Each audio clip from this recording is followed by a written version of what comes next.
Imagine for a moment being a single mother, juggling the demands of running your own business when life takes an unexpected and heart wrenching turn. You receive a call that no parent should ever have to endure. Your daughter, Skylar, while on an adventurous journey in Colombia during a fellowship in Peru, was struck by a massive boulder that fell from a staggering 30 feet above. The impact left her with devastating injuries, crushing her skull, lungs, shoulder blades, fracturing her spine, right thigh, and left ankle. Overnight, our guest's life transformed as she became the primary caregiver for her daughter, who is now bound to a wheelchair and unable to fend for herself. But here's the remarkable part. Instead of succumbing to despair, our guest turned this harrowing experience into a powerful catalyst for change. Her unwavering grit and resilience helped her support her daughter and to create the Grit Mindset Academy. This academy has helped countless individuals seeking to master a winning mindset and play at their highest level. In this episode, you'll learn from the creator of the Grit Mindset Academy and best-selling author Meridith Alexander on how to tap into the mindset of the top 1%. Thank you so much for joining today. I'm excited to be here. Thanks for having me. Well, take us back to that day when you received this call. I can only imagine what that must have felt like. Take us back to that day. Sure. Yeah. It's interesting. Days like that, at least for me, often start out just like any normal day, right? It was a beautiful February day here in Florida, and it was part of my busy season for the company that I had at that point. And so I was just hammering the calls. And all of a sudden, around 11 a.m., I started getting inexplicably exhausted. I started uncontrollably yawning. My eyes started getting puffy until finally I had to go and take a nap, which is crazy in the middle of a busy season to be doing that. I thought I was going to take a little 15-minute cat nap. 3 hours later, my eyes pop open. It's 3 p.m. I did not hear my alarm. And I shot downstairs thinking, oh my gosh, I've got to walk the dogs and then get back on the phones. And the phone rang. And I could tell in the first inhale from the young woman who was calling, who was friends with my Skylar, that something terrible had happened.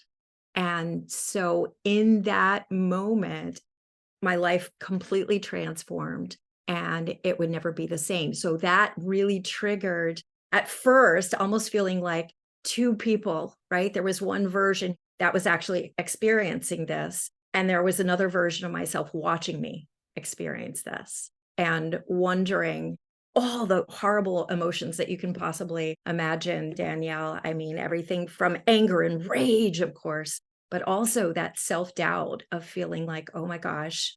I mean, and this is a terrible thought, but when you're a single mom, you think, oh my God, how much is this going to cost? Am I going to be able to give my daughter what she needs? So one thing led to another. And just hours later, my other daughter had joined me. My son was going to stay stateside. We raced to Tampa Airport to hop on a flight, and we were turned away because we were too close to departure. Turned away. I would imagine the helplessness feeling to be in that moment. Absolutely. Absolutely. And more rage, of course. But we got back in the car and we drove to Miami. And my other daughter and I were on a plane to Colombia, where I did not speak the language. The only thing I knew about Colombia were the horrible things I'd seen in Hollywood movies. But this amazing kind of global family began to come together for us. And it actually came together from connections that Skylar had had all over the world, connections on Facebook, because the only thing I knew to do was to reach out and say, oh my gosh, this terrible thing has happened to my daughter. Does anyone have experience with this kind of thing? Can anyone help? And so I started meeting people and people started stepping in, and it was the most amazing feeling of, okay, we're all in on this.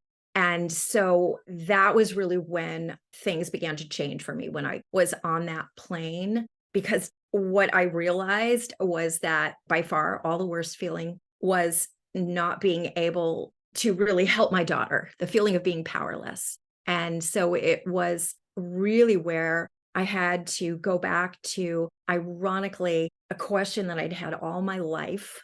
That was how to choose to live, and how do we do it in a way that's epic? And how do the people who face these overwhelming challenges, some of them emerge as these bigger, bolder versions of themselves? So I'd studied everything from energy and law of attraction to Aikido to NLP, all of these things. And so as I sat in the darkness saying, I either am going to let this boulder transform me into the second victim, or I'm going to find a way to take my power back. And so for me, it was saying, I may not be able to control the outer game, but I sure as heck can play a mean inner game. So game on. And that's when I really started understanding not just how important our inner game is, but non-negotiable. And that in the middle of a crisis is not the time to say, oh my gosh, I need to learn how to play a meaner inner game. That mental toughness is something that all of these horrible experiences, these anti-mentors in our life, they help nurture within us, I think. And then it's what we're going to focus on in those moments and what we're going to have those moments inspire us to choose to do. I like what you said about I'm going to choose to not be the second victim.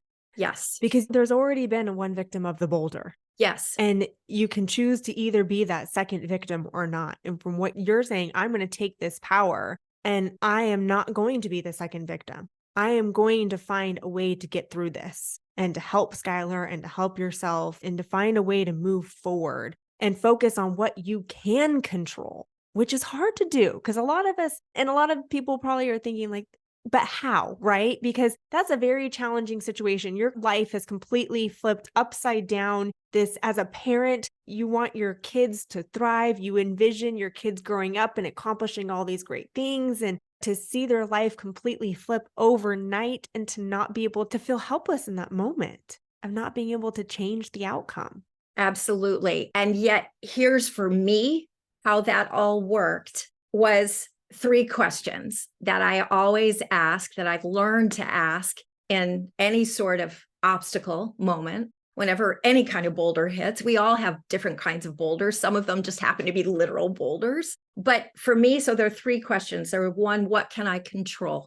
I could not control the boulder, but I had spent decades working on how to control my inner game. So I could either emerge from this experience as the mother, living the rest of my life as the mother of a child who'd been killed by a boulder at an early age, if that was what was destined to happen, or I could emerge as the mother of a child who in just 22 years had made an incredible impact on this planet. And if I was going to keep that memory of her, the essence, everything that she had already contributed to my life that no one could take away from me unless I buried it.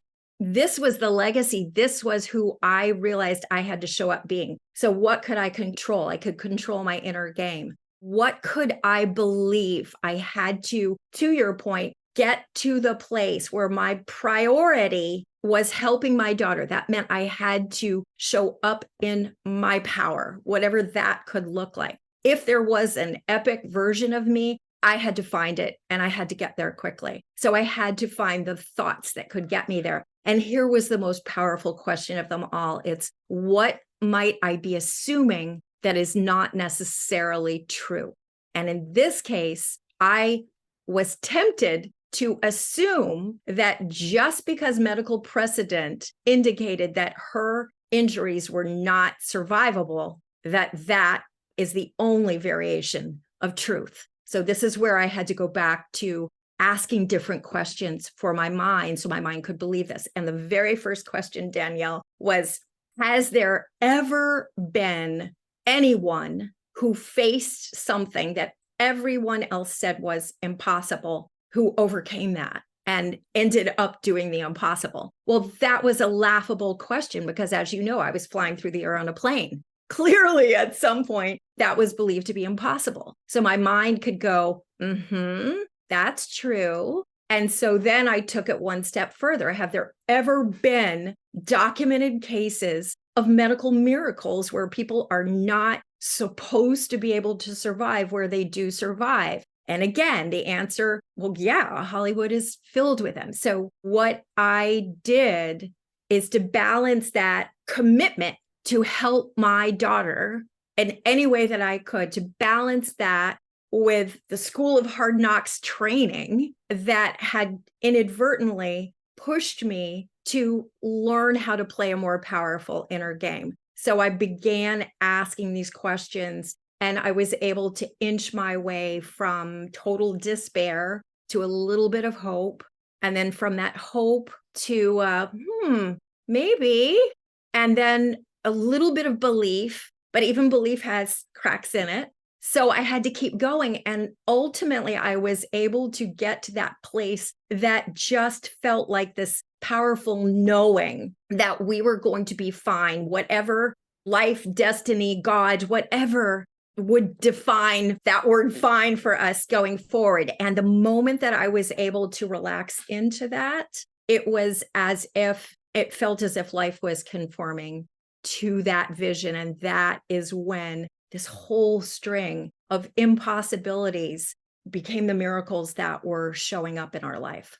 Now, that's a fine balance when sometimes these challenges that we face in life, let's talk about maybe a health diagnosis where you're being told this is a terminal type cancer, and that fine balance between there are miracles, but then there's also the sometimes where it's the acceptance and knowing that that is a terminal cancer. And that could be sometimes a fine balance that could be difficult for some people as well. Absolutely. Absolutely. And, one thing that I always want to make clear when I'm sharing this story is that there was a medical team that truly worked magic on Skylar. My big takeaway was that when we tap into that, what I call that epic version of ourselves, we also unleash a different kind of magic that allows us to even find power through the worst case scenario. I was prepared for Skylar not to make it.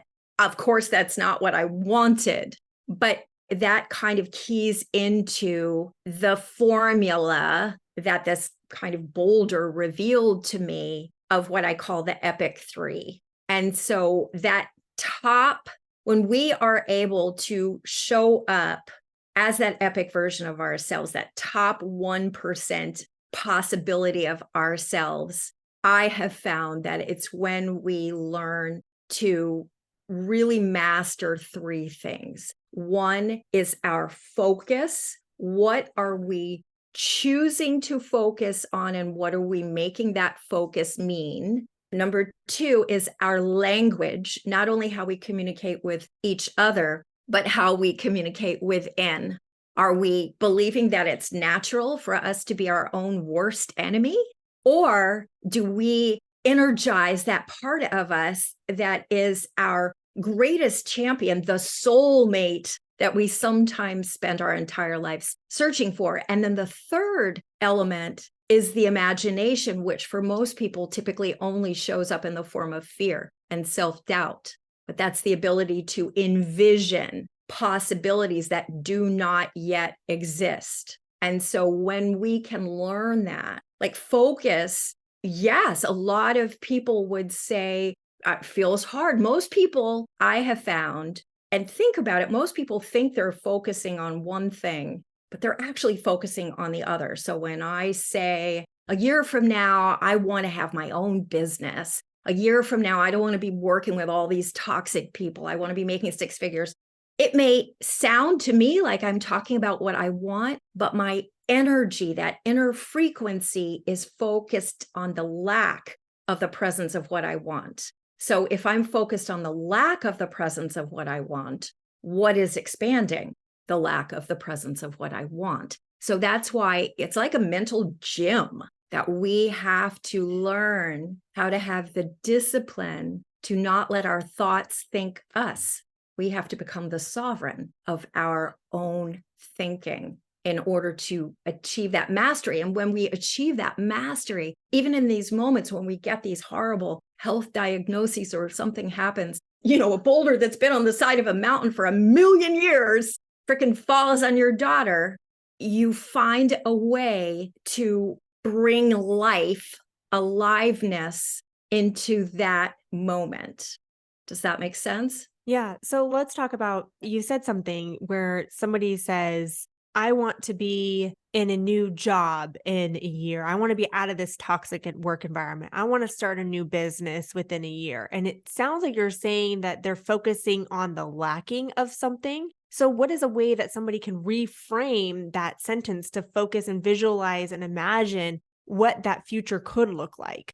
Great question. So that is a checklist of what is missing. So the more you focus on the checklist, the more you dwell in it, obsess about it, the more stuck you're going to feel. So the less able to see the real opportunities and to assess yourself, to show up with energy that you need in order to make that change happen. So therefore, what you need to trigger within yourself is that energy, that energizing. So rather than focusing on the details of this thing I need to be in place so I can react in a way that feels good, focus on the emotions themselves. So for example, here's the contrast. A year from now, I am freaking going to be waking up on fire. A year from now, I intend to have a job that is challenging in the best sort of way, yet exhilarating. I am going to be surrounded by a team where I can really contribute. I can learn, I can grow. I've got mentors. And oh, by the way, my freaking bank account is going to be rocking at the same time, right? You can feel the energy.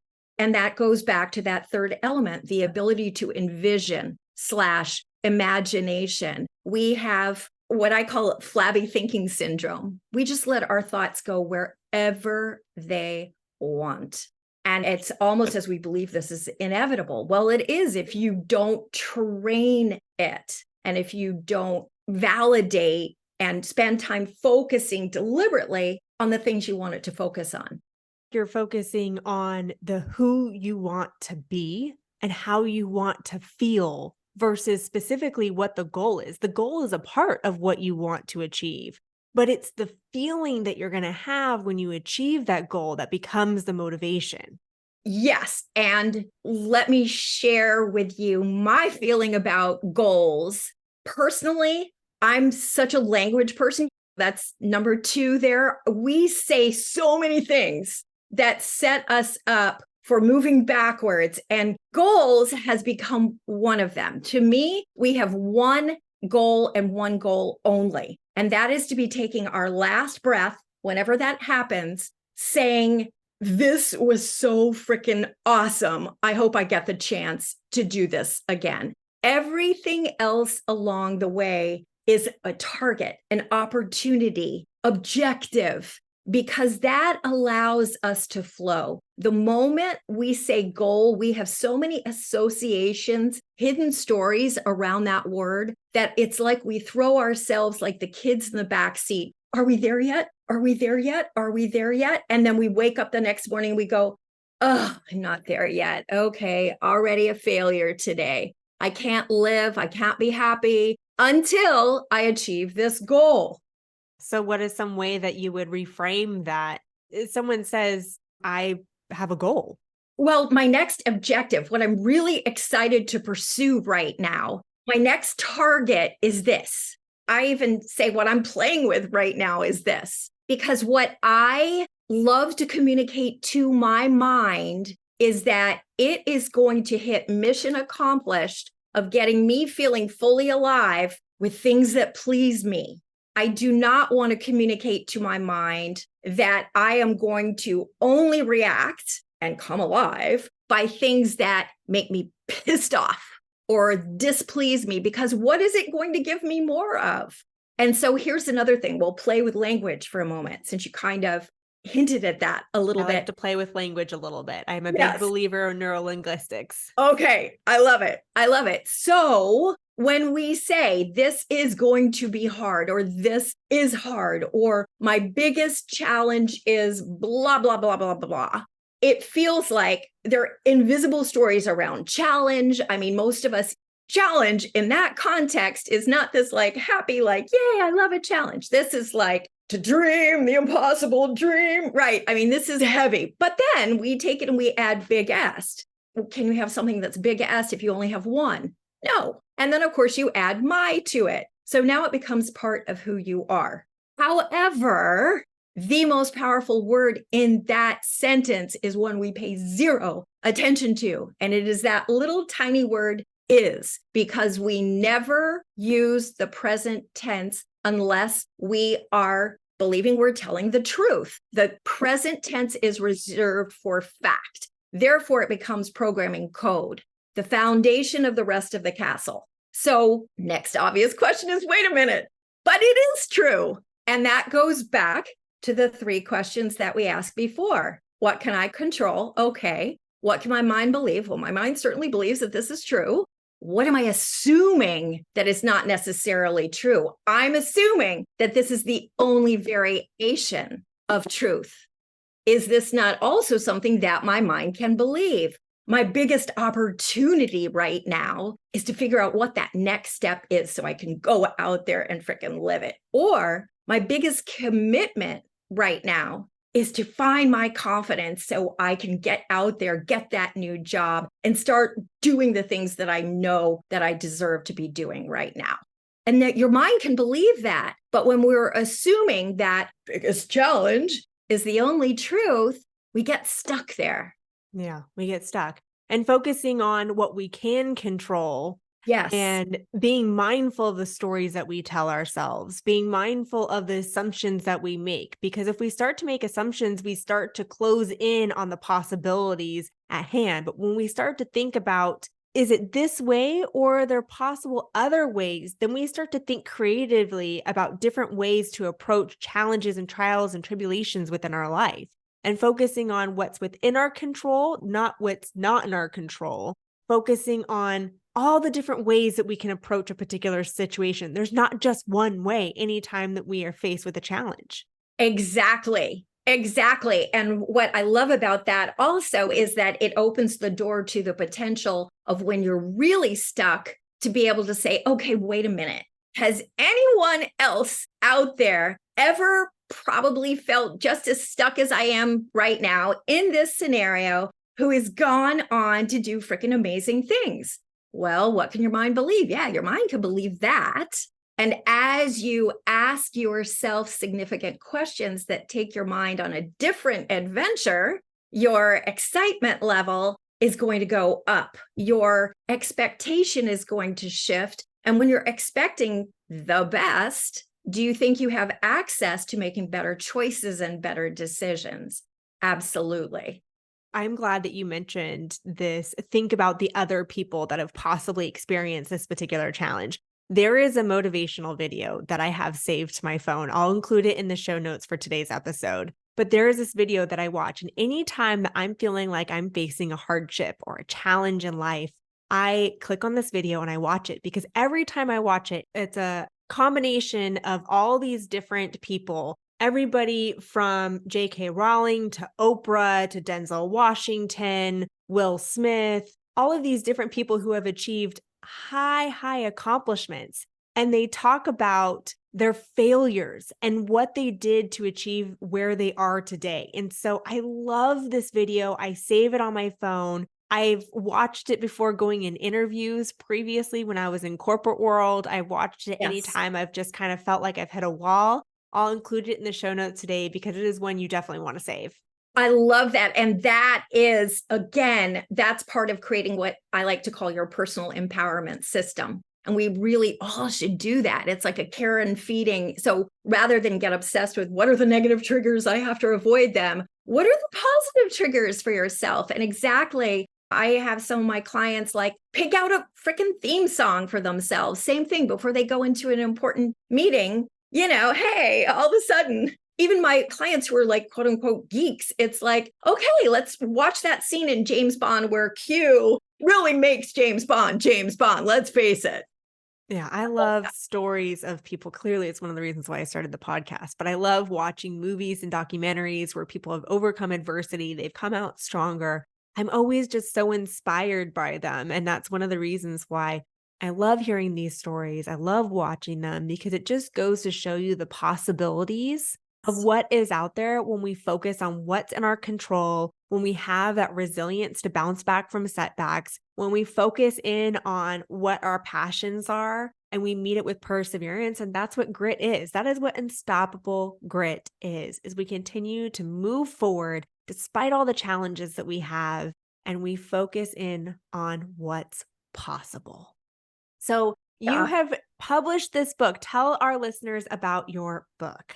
Sure. So hot off the presses, 100 Days of Epic. And this really is a combination of blood, sweat, tears, and some of the kind of naivete tax coming together in here from clients who have said, what if I invested 3 months? Could I really move the needle in 3 months? And so this is literally 100 days of small insights, strategies, action steps that's even gamified if you want it to be. You can collect points, but to really help you learn the how and a lot of stuff that what we just talked about. How do you master your focus, and what are different ways that it can impact your confidence, your self-esteem, all of these things that you don't realize that either focusing on the present or the lack actually empowers you to do or disempowers you from doing.